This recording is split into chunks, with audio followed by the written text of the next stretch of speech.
Hi every one.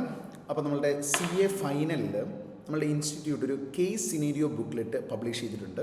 അതിൽ നമുക്ക് കുറേ ടോപ്പിക്സിൽ സിനേരിയോ ബേസ്ഡ് ആയിട്ടുള്ള MCQ ക്വസ്റ്റ്യൻസ് അവൈലബിൾ ആണ്. അപ്പോൾ ഈ MCQ ക്വസ്റ്റ്യൻസ് ആണ് നമ്മൾ ഡിസ്കസ് ചെയ്യുക. ഓരോ കേസ് സിനേരിയോസും ഓരോ വീഡിയോസായിട്ട് നമ്മൾ ഈ കംപ്ലീറ്റ് സെറ്റ് ഓഫ് കേസ് സിനേരിയോസും നമ്മൾ ഡീൽ ചെയ്യുന്നുണ്ടാവും. അപ്പോൾ അതിൽ എങ്ങനെയാണ് ആൻസർ വന്നേക്കുന്നത് വിത്ത് ജസ്റ്റിഫിക്കേഷൻ ഇൻസ്റ്റിറ്റ്യൂട്ട് കൊടുത്തിട്ടുണ്ട്. അപ്പോൾ നിങ്ങൾക്ക് കുറച്ചുകൂടി ഈസി ലേണിങ്ങിന് വേണ്ടി നിങ്ങൾക്ക് കുറച്ചുകൂടി ഈ കാര്യങ്ങളൊക്കെ കോൺസെപ്റ്റ് ക്ലിയർ ആവാൻ വേണ്ടിയാണ് ഈ ഒരു രീതി വീഡിയോ ചെയ്യുന്നത്. അപ്പോൾ നമുക്ക് അതിലെ ആദ്യത്തെ കേസ് സിനേരിയോ CA ഫൈനലിലുള്ള first case scenario financial reporting പേപ്പറിൽ നോക്കാം. സോ ബേസിക്കലി ഈ ഒരു കേസ് സിനേരിയോ നമ്മൾ നോക്കിയാൽ ഇതിൻ്റെ സിറ്റുവേഷൻ എന്ന് പറയുന്നത് IND AS 115 revenue from contracts with customers. IND AS 115 revenue from contracts with കസ്റ്റമേഴ്സിൽ നമ്മൾ ചില സ്പെഷ്യൽ കേസ് പഠിക്കും. Sale with right to return. ആ sale with right to return എന്ന് പറയുന്ന ഏരിയനെ ഫോക്കസ് ചെയ്തിട്ടുള്ള ഒരു MCQ ആണിത്. അപ്പോൾ നമുക്ക് നോക്കാം. അവർ തരുന്ന സിറ്റുവേഷൻ ഇതാണ്. A Limited is engaged in the business of manufacturing a number of products including molds, dyes and machinery. They have a wider customer base both within India and abroad. Typically, a contract is entered into for sale of each product and consideration is received on the event of delivery of goods to the customer place. Okay? അപ്പം goods delivery ചെയ്ത് കഴിയുമ്പോൾ അതിന് payment നമുക്ക് കിട്ടുന്നുണ്ട്. Okay. The cost of each mold is 400 and the selling price is 450. അപ്പോൾ ഓരോ മോൾഡിൻ്റെയും price എന്ന് പറയുന്നത് 450 ആണ്. അതിന് നമുക്ക് വന്നിരിക്കുന്ന കോസ്റ്റ് 400ഉമാണ്. ഇനി നമ്മൾ ടേംസ് ഓഫ് കോൺട്രാക്ട് പറയുന്നു. കസ്റ്റമറിന് അൺയൂസ്ഡ് മോൾഡ്സ് വിത്തിൻ 30 ഡേയ്സിനുള്ളിൽ റിട്ടേൺ ചെയ്യാൻ പറ്റും. അപ്പോൾ ഒരു സെയിൽ നടത്തി അവിടെ റൈറ്റ് ടു റിട്ടേൺ നെക്സ്റ്റ് 30 ഡേയ്സിലേക്ക് കൊടുക്കുകയാണ്. Sale with a right to return ആണ്. ഇനി the company estimates that cost of recovering the mold will be immaterial and expects that return of molds can be resold at a profit. The company has sold a total of 10,000 molds during the year ended 31st March 2024. From the past experience, entity A expects 3% of molds which will be returned during the current year. ഇത്രയാണ് നമുക്ക് തന്നിരിക്കുന്ന സിനേരിയോ. അപ്പോൾ അവർ പറയുന്നു അവർക്ക് 10,000 moulds അവർ ഈ വർഷം വിറ്റിട്ടുണ്ട്. അതിൽ നിന്ന് അവർ പറയുന്നു അവർ എക്സ്പെക്റ്റ് ചെയ്യുന്നത് 30 ദിവസത്തിനുള്ള റീഫണ്ട് അല്ലെങ്കിൽ റിട്ടേൺ വരാനുള്ള സാധ്യതകളുണ്ട്. അപ്പോൾ അങ്ങനെ റിട്ടേൺ വരാൻ സാധ്യതയുള്ളത് ഇതിൽ നിന്ന് 3% ഐറ്റം, അതായത് 10,000-ൻ്റെ 3% എന്ന് പറഞ്ഞാൽ 300 എണ്ണത്തിലാണ്. ബാക്കി 97% റിട്ടേൺ വരാൻ യാതൊരു സാധ്യതകളുമില്ല. അപ്പോൾ അത് 9,700 ഉണ്ട്. ഇനി sale with right to return എന്ന് പറയുന്ന കോൺസെപ്റ്റ് നമ്മൾ നോക്കുമ്പോൾ അവിടുത്തെ സിറ്റുവേഷൻ എന്താ? Sale with right to return നമ്മൾ ചെയ്യുമ്പോൾ ഫസ്റ്റ് എത്രയാണോ റിട്ടേൺ എക്സ്പെക്റ്റ് ചെയ്യുന്നില്ലാത്തത്, എന്തായാലും സെയിലിൽ റിസൾട്ട് ചെയ്യുന്നത്, ഇതിന് നമ്മൾ റവന്യൂ ആയിട്ട് റെക്കഗ്നൈസ് ചെയ്യണം. ഇനി റിട്ടേൺ വരുമോ ഇല്ലയോ എന്ന് കൺഫ്യൂഷനുള്ള പോർഷൻ ഉണ്ടെങ്കിൽ അതിൽ നമ്മൾ എന്ത് ചെയ്യണം? പൈസ കളക്ട് ചെയ്തിട്ടുണ്ടെങ്കിൽ അത് റിട്ടേൺ ചെയ്ത് തിരിച്ചു കൊടുക്കേണ്ടി വരും. അപ്പോൾ അവിടെ ഒരു റീഫണ്ട് ലയബിലിറ്റി ക്രിയേറ്റ് ചെയ്യണം. അതുപോലെ തന്നെ നമ്മളെ സംബന്ധിച്ചിടത്തോളം ഇതാണ്, ഇത് സെയിലായിട്ട് റെക്കോർഡ് ചെയ്യാറായിട്ടില്ല, റിട്ടേൺ വരാൻ സാധ്യതയുള്ളതായതുകൊണ്ട് ആ ഗുഡ്സ് അത് നമുക്ക് തിരിച്ച് റിക്കവർ ചെയ്യാൻ പറ്റും ഈ റീഫണ്ട് കൊടുത്താൽ. അപ്പോൾ ഈ റീഫണ്ടിന് എഗെയിൻസ്റ്റ് ആയിട്ട് അവിടെ ഒരു right to recover asset, okay, right to recover asset, ആ ഒരു അസറ്റും ക്രിയേറ്റ് ചെയ്യണം. അപ്പോൾ ഇങ്ങനെയാണ് അതിൻ്റെ പ്രൊവിഷൻസ് ഉള്ളത്. ഓക്കെ, എത്രയാണ് സെയിൽ എന്തായാലും നടക്കുന്നത്, സെയിൽ എന്തായാലും റിട്ടേൺ വരില്ല എന്നുള്ള പോർഷൻ ഉള്ളത്, അതിന് റവന്യൂ റെക്കഗ്നൈസ് ചെയ്യാം. റിട്ടേണിന് പോസിബിലിറ്റി ഉള്ള പോർഷൻ അൺസർട്ടനിറ്റി മാറുന്നത് വരെ റവന്യൂ റെക്കഗ്നൈസ് ചെയ്യരുത്.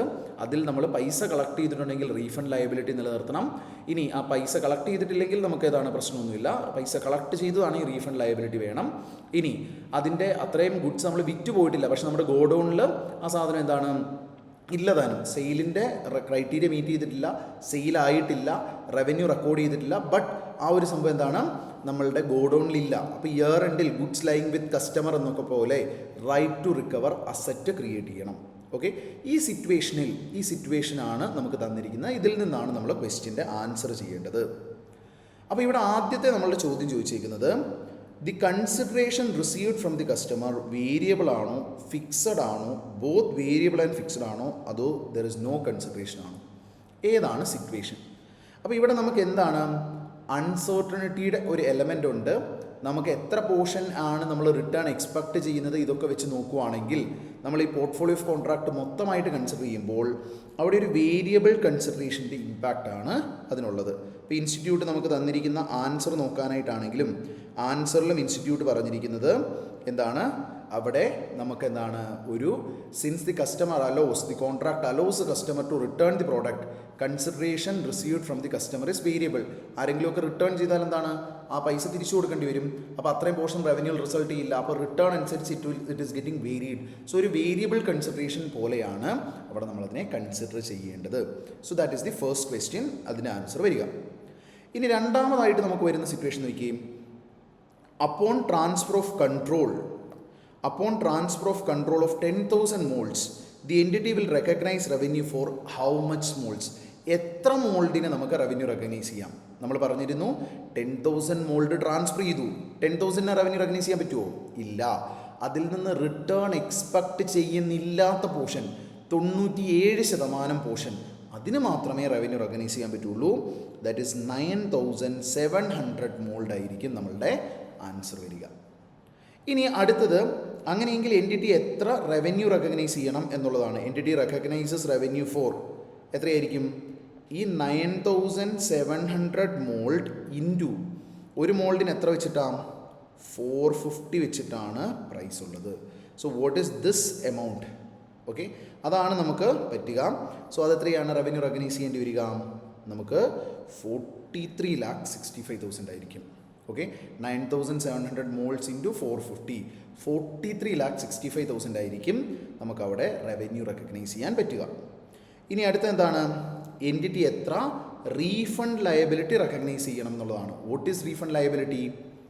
നമ്മൾ ഏതാണ്, ഗുഡ്സ് ട്രാൻസ്ഫർ ചെയ്തു, എന്നാൽ റിട്ടേൺ എക്സ്പെക്റ്റ് ചെയ്യുന്ന പോർഷൻ ഉണ്ട്, അതായത് 3% പോർഷൻ, അതായത് 300 ഇതാണ് മോൾഡ്. അതിനു വേണ്ടി നമ്മൾ എത്ര വെച്ച് കളക്ട് ചെയ്ത് വെച്ചിട്ടുണ്ട്? 450 വെച്ച് കളക്ട് ചെയ്തിട്ടുണ്ട്. അപ്പോൾ ഇത് റിട്ടേൺ വന്നാൽ ഈ പൈസ തിരിച്ചു കൊടുത്തിട്ട് നമ്മുടെ ഗുഡ്സ് നമ്മൾ തിരിച്ചെടുത്ത് വെക്കണം. അപ്പം അത്രയും എമൗണ്ട് നമുക്ക് തിരിച്ചു കൊടുക്കാൻ ഒബ്ലിഗേഷൻ ഉണ്ട് റിട്ടേൺ വന്നാൽ. That is known as refund liability. 300 into 450 1,35,000 ആയിരിക്കും നമ്മളുടെ റീഫണ്ട് ലയബിലിറ്റി വരിക. So the answer will be C. ഇനി അതിൽ റൈറ്റ് ടു റിക്കവർ അസറ്റ് അല്ലെങ്കിൽ റിട്ടേൺ അസറ്റ് എത്ര നമുക്ക് ക്രിയേറ്റ് ചെയ്യണം എന്നുള്ളതാണ് അഞ്ചാമത്തെ ക്വസ്റ്റ്യൻ ഉള്ളത്. The entity recognises a return asset. Okay, right to recover asset നമ്മൾ ആലോചിച്ച് നോക്കിയാൽ 300 എണ്ണം റിട്ടേൺ വരാൻ ചാൻസ് ഉള്ളൂ.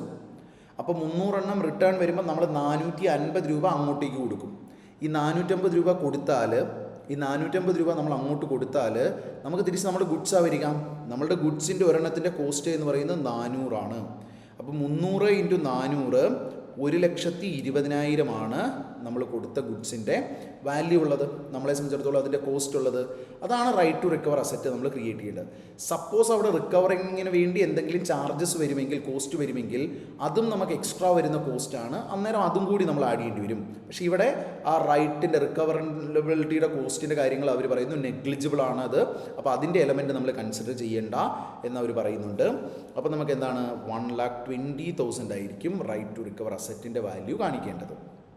ഇനി journal entry for the above would be, ഇവിടെ നമ്മൾ ഇത് റെക്കോർഡ് ചെയ്യാനായിട്ട് സെയിൽ ചെയ്യുമ്പോൾ ഉള്ള എൻട്രി എങ്ങനെയാണെന്ന് ചോദിച്ചാൽ അപ്പോൾ എന്തായിരിക്കും, നമുക്ക് ട്രേഡ് റിസീവബിൾ അല്ലെങ്കിൽ നമ്മൾ അതിൻ്റെ ക്യാഷ് കളക്ട് ചെയ്യുന്ന സിറ്റുവേഷനിൽ ട്രേഡ് റിസീവബിൾ അക്കൗണ്ട് ഡെബിറ്റ് മൊത്തം 10,000 മോൾസിൻ്റെ ഉണ്ട്, 45 ലക്ഷം. To revenue 43,65,000. To refund liability 1,35,000. Okay, ഈ രീതിയിലായിരിക്കും നമ്മളുടെ എൻട്രി വരിക. നമുക്ക് മൊത്തം കിട്ടിയിട്ടുണ്ടാവും, അല്ലെങ്കിൽ കിട്ടാനുള്ള റൈറ്റ് ആയിട്ടും നമ്മൾ ഗുഡ്സ് ട്രാൻസ്ഫർ ചെയ്തിട്ടുണ്ട്. അപ്പോൾ trade receivable debit 45 lakh. To revenue 43,65,000. To refund liability 1,35,000. ഇതാണ് നമ്മൾ എന്ത് ചെയ്യേണ്ടത്, നമ്മളുടെ ജേണൽ എൻട്രി പാസ് ചെയ്യേണ്ടതുള്ളത്. ഓക്കെ ആണോ?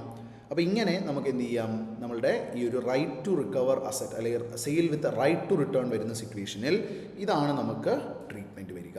ഓക്കെ, അതിനെ ബേസ് ചെയ്തിട്ടുള്ള ഒരു സിമ്പിളായിട്ടുള്ള കേസ് സിനേരിയോ ബേസ്ഡ് MCQ ആണിത്. ഓക്കെ അല്ലേ?